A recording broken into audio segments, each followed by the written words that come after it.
नमस्कार विद्यार्थियों, वंदे वाणी हिंदी साहित्य चैनल में आप सभी का स्वागत है। हमारे टॉपिक चल रहा था अविकारी या अव्यय शब्द। तो अविकारी और अव्यय शब्दों को हमने 4 भागों में विभाजित किया। पहला क्रिया विशेषण, दूसरा समुच्चय बोधक, तीसरा संबंध बोधक और चौथा विस्मयादि बोधक। क्रिया विशेषण, समुच्चय बोधक और संबंध बोधक के बारे में हमने विस्तृत चर्चा कर ली थी और आज का जो हमारा टॉपिक है वो है विस्मयादि बोधक अव्यय।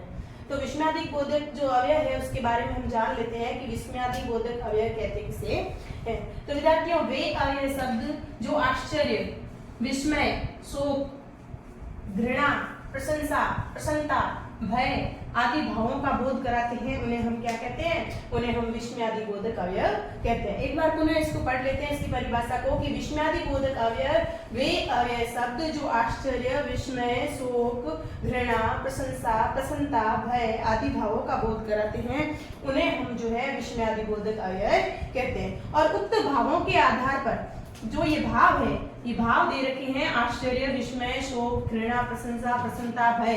एक उक्त जो भाव है, इन भावों के आधार पर जो है इनके निम्न भेद किए गए हैं, उनके बारे में हम पढ़ेंगे। तो विद्यार्थियों, सबसे पहला जो इसका जो वर्गीकरण किया गया है, इसका जो भेद किया गया है वो है आश्चर्य बोधक। आश्चर्य बोधक में ये अव्यय शब्द आएंगे जैसे क्या, अरे, अहो, हे, सच, ओह, ओह। जैसे ओह कितना मनोरम दृश्य है। जैसे हम इसका जो वाक्य बनाएंगे तो आश्चर्यजनक जो है वह चीज होगी वो कहेंगे हम, जैसे ओह कितना सुंदर दृश्य है, ओह कितना सुंदर जो है क्या कहते हैं उद्यान है। जो भी है इसमें जो है आश्चर्य का बोध होगा। फिर दूसरा है शोक बोधक। शोक बोधक में उफ, आ, हाय, हे राम, राम राम। जैसे हाय कितना अच्छा व्यक्ति था जो चला गया। तो इसमें क्या है, शोक बोधक, जो शोक का भाव है कि उसको मतलब दुख पहुंचा है, जो शोक हुआ है, तो उसके बारे में जो है ये जो शब्द होंगे उफ, आहा, हाय, हे राम, राम राम, ऐसे शब्द जो होंगे वो शोक बोधक अव्यय होंगे। अब है तीसरा हर्ष बोधक। हर्ष बोधक में वाह, धन्य, आहा। फिर जैसे वाक्य में प्रयोग करेंगे तो करेंगे वाह कितना सुंदर दृश्य है, या वाह क्या बात है, या आप तो धन्य हो गए, या आहा कितना सुंदर जो है नृत्य है, जो भी है। तो इसमें क्या है कि हर्ष शब्द, हर्ष जो बोधक शब्द होंगे उसमें वाह, धन्य, आहा ऐसे जो है विस्मयादि बोधक जो है अव्यय आएंगे। फिर है प्रशंसा बोधक। अब किसी की प्रशंसा करने के लिए जिन अव्यय शब्दों का जो हम प्रयोग करते हैं उसमें है शाबाश, वाह, अति सुंदर। जैसे कोई विद्यार्थी है, कोई बच्चा है, अच्छा कार्य करते हैं तो हम उसे कहते हैं, बच्चों को कहते हैं कि शाबाश बच्चों, वाह क्या बात है।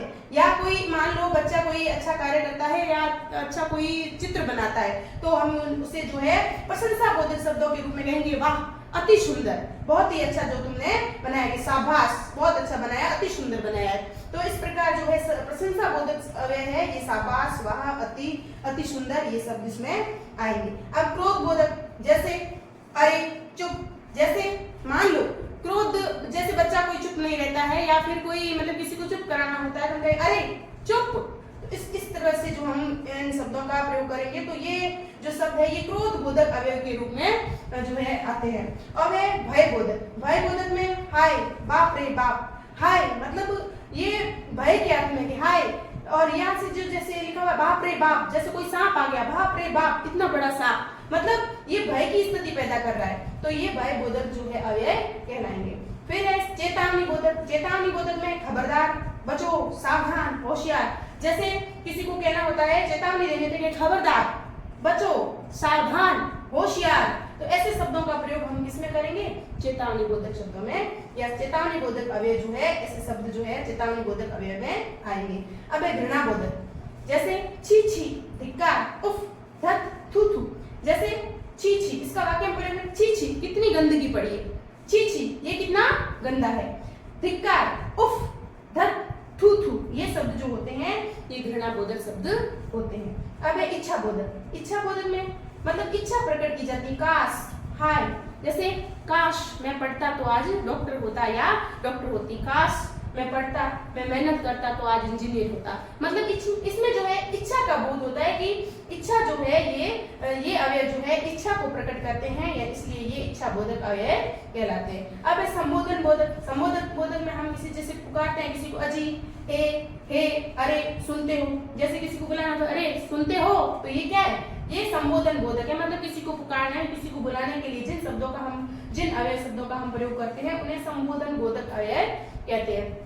और जो अगला है अपने अनुमोदन बोधक। अनुमोदन बोधक में मतलब अनुमोदन कर दिया जाता है, उसकी मतलब उसको कह दिया जाता है हाँ ठीक है, जैसे अच्छा, हाँ हाँ ठीक है। जैसे कि कोई मान लो हमें कोई चीज दिखाते हैं बच्चे की, हमने सवाल कर लिए या हमने ये चित्र बनाया है, तो हम क्या कहेंगे, अच्छा, हाँ हाँ बहुत अच्छा, ठीक है, मतलब ये क्या है, ये अनुमोदन बोधक अव्यय है। अब आशीर्वाद बोधक। आशीर्वाद बोधक में हम किसी को जैसे आशीर्वाद देते हैं या हमें कोई आशीर्वाद देता है तो वो जिन शब्दों का प्रयोग करते हैं वो है शाबाश, जीते रहो, खुश रहो। हम भी कभी कभी अपने से छोटों को आशीर्वाद देते हैं तो ऐसे ही कहते हैं शाबाश, जीते रहो, खुश रहो। या हमसे जो बड़े होते हैं वो हमें आशीर्वाद देते हैं या हम कोई अच्छा कार्य करते हैं तो हमें कहते हैं कि शाबाश, जीते रहो, खुश रहो, आपने बहुत अच्छा कार्य किया है। अब एक कृतज्ञता बोधक।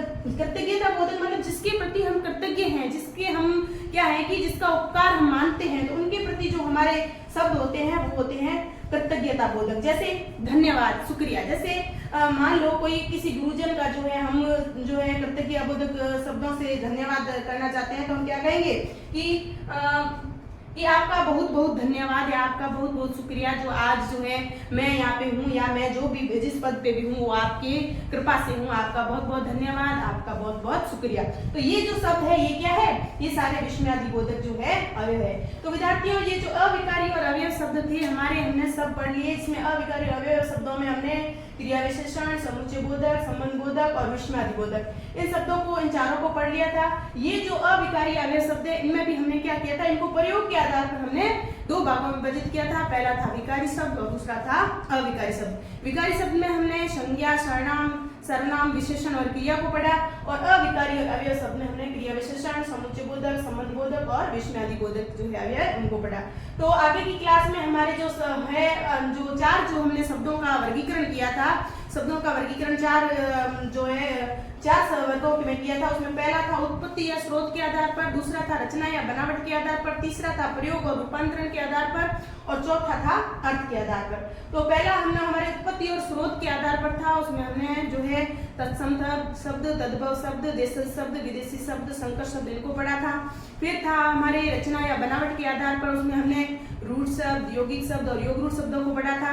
और तीसरा हमारे था प्रयोग और रूपांतरण के आधार पर, उसको हमने दो भागों में विभाजित किया, विकारी शब्द और अविकारी शब्द। और चौथा जो है हमारे अर्थ के आधार पर शब्दों का वर्गीकरण, उसमें हमने आपको कहा था कि सार्थक शब्द और निरर्थक शब्द, और उसमें विलोम शब्द भी आएंगे, पर्यायवाची शब्द भी आएंगे, अनेकार्थी शब्द भी आएंगे, और शब्दांश के लिए एक शब्द, वाक्यांश के लिए एक शब्द वो भी आएंगे। तो इस प्रकार जो युग्म शब्द है वो सारे उसमें अर्थ के आधार जो है अर्थ के आधार पर शब्दों का वर्गीकरण किया गया है, उसमें आएंगे। तो विद्यार्थियों आज के लिए इतना ही। कल की क्लास में हम अर्थ के आधार पर जो शब्दों का वर्गीकरण किया गया है उसके बारे में पढ़ेंगे। धन्यवाद।